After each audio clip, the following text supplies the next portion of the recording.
परभणीच्या कुंभकर्ण टाकळी सर्कलमध्ये जे आहे ते तुल्यबळ लढत होऊ लागली आहे. मशाल विरुद्ध भाजप अशी लढत होताना पाहायला मिळते. मशाल शिवसेना उभाटा गटाकडून मशाल चिन्हावर जे आहे त्या प्रतीक्षा जयस्वाल ह्या उमेदवार निवडणुकीच्या रिंगणामध्ये उतरल्यात आणि त्या अत्यंत तरुण आहेत. केवळ 22 वर्षाच्या त्या तरुण असताना त्या जिल्हा परिषदेमध्ये आपलं नशीब जे आहे ते आजमावताना पाहायला मिळतात. तर दुसरीकडून त्यांच्या विरोधामध्ये विद्यमान असलेले राजेश देशमुख यांच्या भावजई अश्विनी संदीप देशमुख या निवडणुकीच्या रिंगणात आहे. त्यामुळे ही लढत जी आहे ते आव्हानात्मक होताना पाहायला मिळत आहे.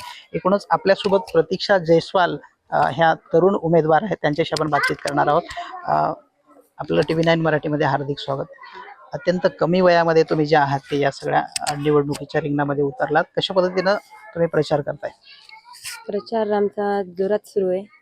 आमचं गाव तर झाले प्रचार आणि आता बाकी सगळे गाव जे आहेत तिथे पण सुरू आहे प्रचार. मध्ये आम्ही जसे की घरचे सगळे लेडीज वगैरे असतील ते सगळे आहोत. लोकांचा पण जिथे जातो तिथे चांगला सपोर्ट भेटतो.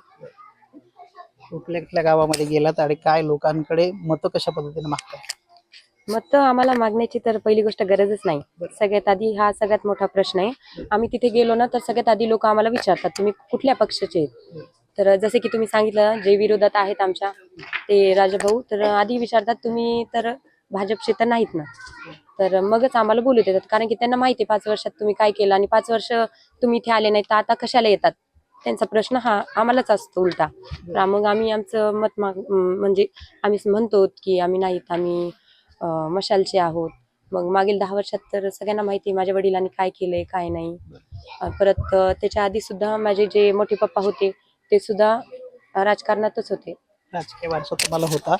कोणते कामं त्या काळामध्ये झाली होती आणि आता कुठली कामं तुम्हाला वाटते की जी व्हायची राहिली आहेत? मागील काही वर्षात तर मंदिरं झालेत. परत डिजिटल जे अंगणवाडी आहेत ते झालेत. परत घरकुल वगैरे बऱ्याचपैकी झालेले आहेत. रोड काम झालेत आणि स्मशानभूमी त्या पण ज्या सगळ्या जातीच्या वेगवेगळ्या आपले आपले जे म्हणजे लोकांना जसं पाहिजे होती सुविधा तशी सगळी भेटलेली आहे. परत पाणी ते हे सगळे सुविधा आहेत बऱ्याचपैकी. आणि जे काही नसतील आता ते आता निवडून आल्यावर देऊ.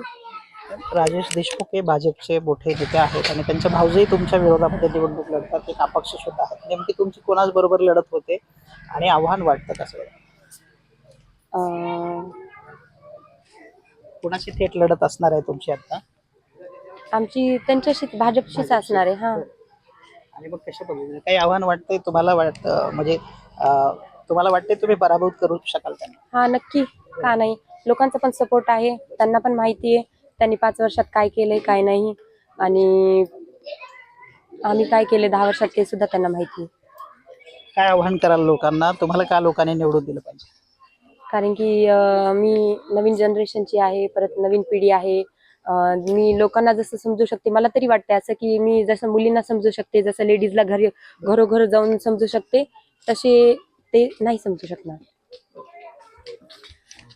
तर ह्या होत्या प्रतीक्षा जयस्वाल. अत्यंत कमी वयामध्ये ते जे आहे ते या कुंभकर्ण टाकळी या मतदारसंघातून आपलं नशीब आजवताना पाहायला मिळतात.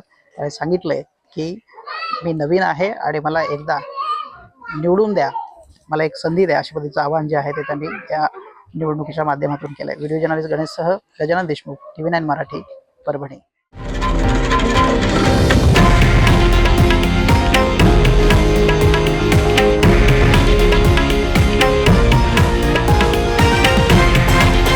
हे आहे देशातील नंबर 1 न्यूज नेटवर्क आणि आपण पाहत आहात TV9 मराठी, एकमेव.